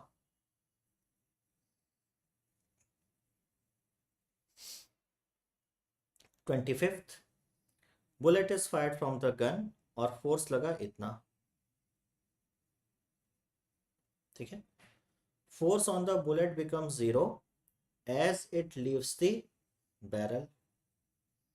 तो average impulse impacted to the bullet, देखो ये आपकी बंदूक है। ठीक है, बंदूक की गोली यहां से निकली और निकलते निकलते आपका फोर्स हो गया 0। बाकी 0 से लेके टी टाइम तक जो फोर्स लगा वो ये दे रखा है। अब सवाल ये है कि इम्पल्स क्या चीज है, व्हाट इज इम्पल्स। तो impulse is F D T. ठीक है ना, और आप कहां से कहां तक इंटीग्रेट करोगे, आप जब तक यहां से लेके इस टाइम तक इंटीग्रेट करोगे, 0 से लेके टी टाइम तक इंटीग्रेट करोगे। और टी टाइम वो है जिसपे फोर्स कितना हो रहा है, 0 हो रहा है। तो पहले तो देखो फोर्स का एक्सप्रेशन आपको क्या दिया, तो फोर्स का एक्सप्रेशन आपको दिया है 600 माइनस 2 इंटू 10⁻t, इसको 0 पुट कर दो और आप यहां से कैलकुलेट करके t निकाल लोगे 3 इंटू 10⁻³ सेकेंड्स। ठीक है, तो अब आप डेल्टा p निकालने के लिए एफ डी टी करोगे, t equals to 0 to t equals to 3 into 10⁻³ ठीक है, clear.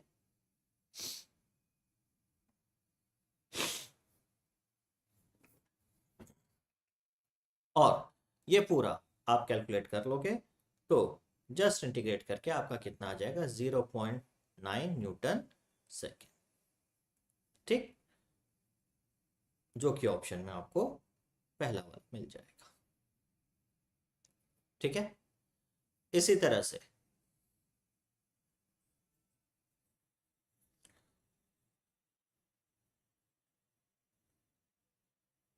Atoms are in stable equilibrium.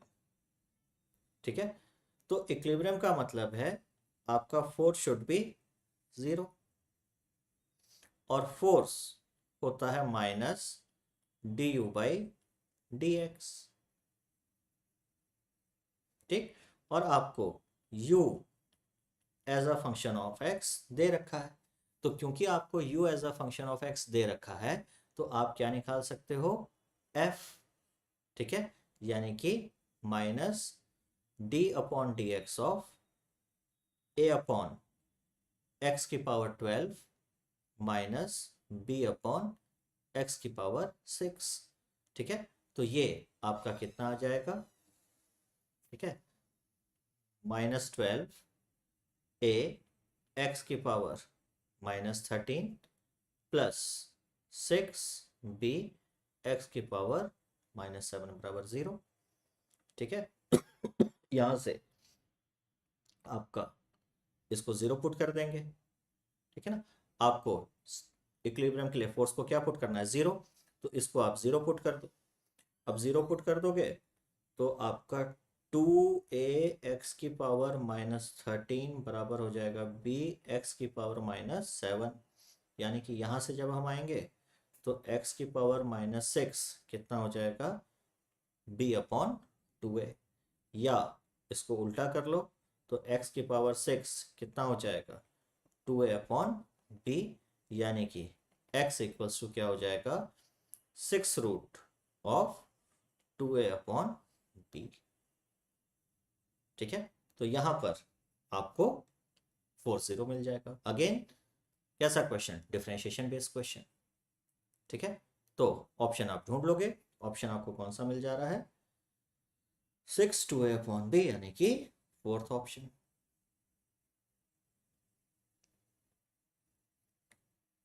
ठीक है, क्लियर। इसके अलावा, ठीक है ना, इसके अलावा क्या है आपके पास, जैसे थर्मोडायनेमिक्स में आप आएंगे,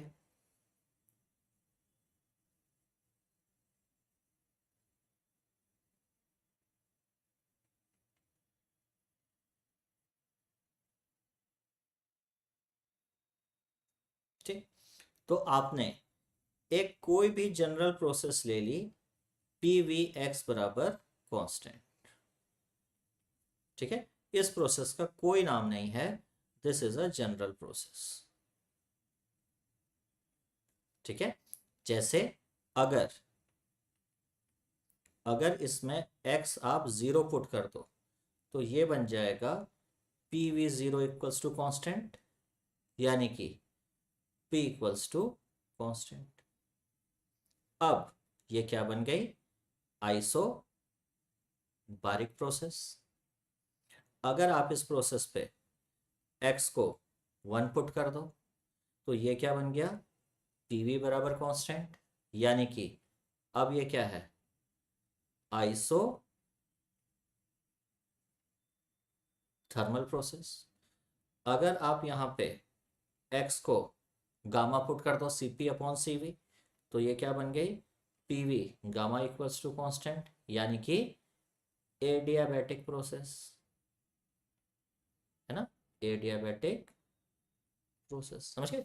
तो मैं कोई पर्टिकुलर प्रोसेस का वर्क डन नहीं निकाल रहा हूं, मैं क्या कर रहा हूं, मैं एक जनरल प्रोसेस के लिए वर्क डन निकालने की हम लोग कोशिश करते हैं और देखते हैं कि कैसे हम लोग इंटीग्रेशन को यूज कर सकते हैं।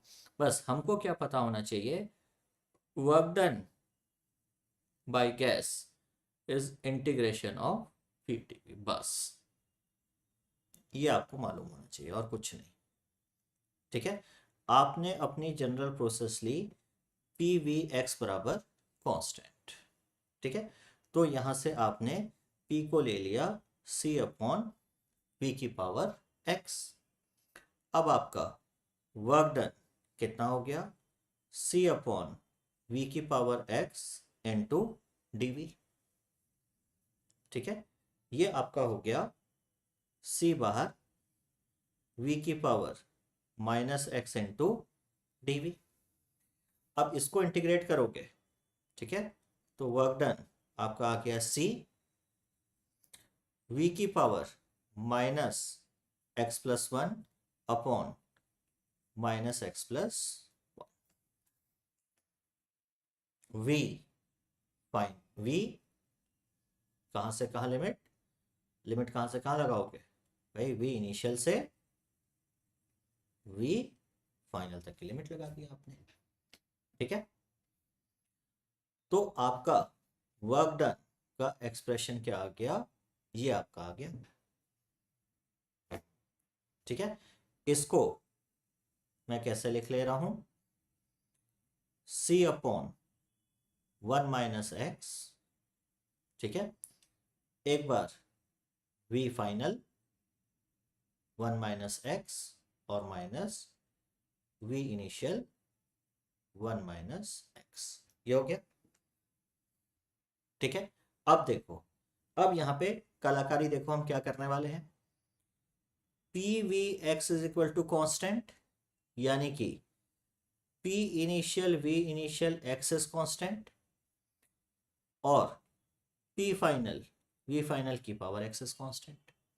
तो मैं 2 बार c को रिप्लेस कर लूं, ठीक है। और अब मेरा जो वर्क डन है c,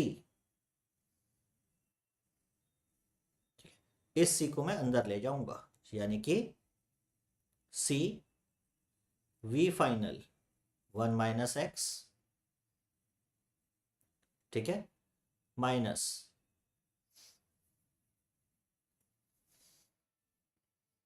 c v initial 1 minus x, और नीचे क्या है, नीचे तो आपका 1 माइनस एक्स है। फाइनल के लिए मैं c को p final v final x और v फाइनल 1 माइनस एक्स कर लूंगा, और यहाँ p initial v initial x और v initial 1 minus x upon 1 minus x कर लिया, ठीक है। अब मेरा वर्क डन क्या क्या आ गया, इसको देखो, ये तो अलजेब्रा है, ये 1 + x - x, ठीक है ना, 1 - x + x, तो ये कितना रह गया, ये रह गया P final V final minus P initial V initial upon 1 - x। तो this is the general expression for work done gas, ठीक है। अब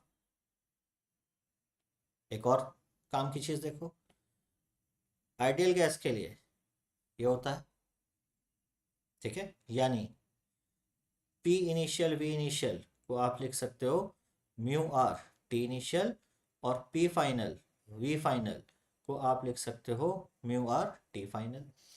तो P final V final minus P initial V initial को आप लिख सकते हो mu R T final minus T initial.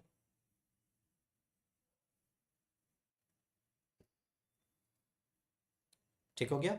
तो इसलिए अब आपका वर्क डन का एक्सप्रेशन क्या हो गया, P final V final minus P initial V initial upon 1 - x, या mu R delta T upon 1 - x, ठीक है। तो this is the,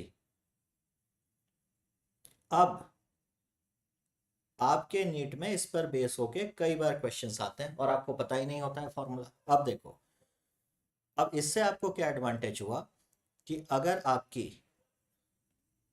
iso Barik process है, ठीक है ना, तो आइसो बारिक प्रोसेस का मतलब पीवी 0 बराबर कांस्टेंट। तो आप एक्स को क्या पुट कर दोगे, 0, तो आपका वर्क डन क्या आ जाएगा, P final V final minus P initial V initial 1 - 0, क्योंकि आइसोबारिक में प्रेशर कांस्टेंट है, तो this is V final minus V initial, यानी वर्क डन आइसोबारिक का क्या हो गया, P डेल्टा V, जिसको कि आप क्या लिख सकते हो, म्यू आर डेल्टा T।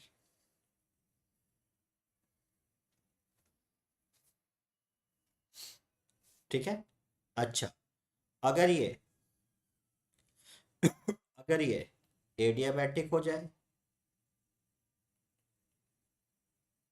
तो आप एक्स को गामा से बस रिप्लेस कर दो, तो आपका वर्क डन एडियाबैटिक प्रोसेस का आ जाएगा कितना, P final V final minus P initial V initial upon 1 - gamma, या mu R delta T upon 1 - gamma.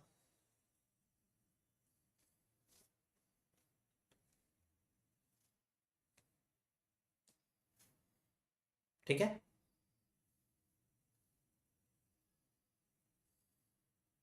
Clear. और अगर ये प्रोसेस आपकी आइसोथर्मल है,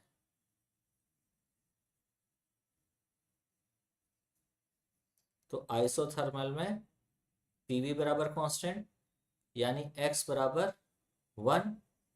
अब जैसे ही आप इस वर्क डन में P final V final minus P initial V initial upon 1 - 1 करोगे, ये n अपॉन 0 का फॉर्म आ जाएगा, जो कि नॉट डिफाइंड है। ऐसा क्यों हुआ, ऐसा इसलिए हुआ क्योंकि integration of dv upon v, याद है ना, कल आपको क्या बताया था, x की पावर n, x की पावर n का इंटीग्रेशन x की पावर n+1 अपॉन n+1 होगा, लेकिन n को -1 नहीं होना है, और अगर -1 होगा तो फिर ये आपका क्या आएगा, 1/x का इंटीग्रेशन इज log x। ठीक है, तो आइसोथर्मल प्रोसेस के केस में आपको जब पीवी बराबर कांस्टेंट रखोगे, तो वर्क डन जब आप पी डीवी करोगे, तो ये आपका integration of C DV upon V आ जाएगा, यानी integration of DV upon V की फॉर्म आ जाएगी। ठीक है ना, तो यहां से आपका जो वर्क डन है वो कितना आ जाएगा, और ये पीवी बराबर क्या होता है आइसोथर्मल में, म्यू आर टी, ठीक है ना। तो ये आपका mu R T log V, V initial से वी फाइनल, यानी कि work done mu R T log V final upon V initial, ये आपका आ जाता था किसमें, आइसोथर्मल, ठीक है ना। बट आपके लिए सबसे अच्छा क्या होता है कि जनरल प्रोसेस का वर्क डन याद रखिए, ठीक है, ये सबसे यूजफुल एक्सप्रेशन हो जाएगा और आपका ये काफी टाइम सेव करा देगा, ठीक है बच्चे। तो अब देखो चक्कर क्या है, हम मैथमेटिक्स या बेसिक में, क्योंकि लगभग लगभग हर चैप्टर तो फिजिक्स का कुछ ना कुछ मैथमेटिक्स इन्वॉल्व करेगा ही, है ना। कुछ नहीं करेगा तो न्यूटन्स लॉ में वेक्टर, वेक्टर में फिर ज्योमेट्री ट्रिग्नोमेट्री हो जाएगी। तो आप देखोगे घुमा फिरा के आप जिस चैप्टर पे कहोगे उस पे हम कर सकते हैं, ठीक है। लेकिन अगर हम इस तरीके से तब पढ़ा जाता है, ये वाला मेथड तब होता है कि बिल्कुल 1-2 महीना जब रह गया है और होल सिलेबस हमको रिवाइज करना होता है, ठीक है ना। तो अभी के लिए बस मेरा पर्पस क्या था, जो हमने कल पढ़ा था, डिफरेंशिएशन का थोड़ा एप्लीकेशन हो जाए, चेन रूल का थोड़ा एप्लीकेशन हो जाए, प्रोडक्ट रूल भी थोड़ा काम हो जाए, इंटीग्रेशन हो जाए, F A X plus B वाले फॉर्म आ जाए, थोड़ा सा वो एक्स की पावर एन देख लें कि कहाँ पे एक्स की पावर एन प्लस 1 करना है, कहाँ पे लॉग करना है, थोड़ा सा सीरीज देख लें, थोड़ा सा बाइनोमियल देख लें, है ना, कि उसका एप्लीकेशन कैसे होना है। तो ओवरऑल जो हमने देखा कि डिफरेंट डिफरेंट चैप्टर्स में यूज है और ये खत्म नहीं होगा, आप कहोगे तो पूरी रात बीत जाएगी और आपके बेसिक मैथमेटिक्स में ही आगे पढ़ते रहो, क्योंकि फिजिक्स है क्या बेटा, सब चीज तो डिराइव मैथमेटिक्स से ही हो रहा है ना, ठीक है। एनीवे, तो यहाँ पर अभी हम आज की क्लास क्लोज करते हैं। अब हम नेक्स्ट जो स्टार्ट करेंगे वो होगा काइनेमेटिक्स, यानी motion in 1D and then उसके बाद मोशन इन 2D, ठीक है। तो चलिए नेक्स्ट मुलाकात होती है 1 या 2 दिन बाद, आपका पूरा 1 शॉर्ट वीडियो हम लोग लाएंगे मोशन इन 1D पे and then 1 short video on motion in 2D, उसके नेक्स्ट डे आपकी हम लोग प्रॉब्लम शेयर कर लेंगे, ठीक है। चलिए done, thank you, bye bye, good night.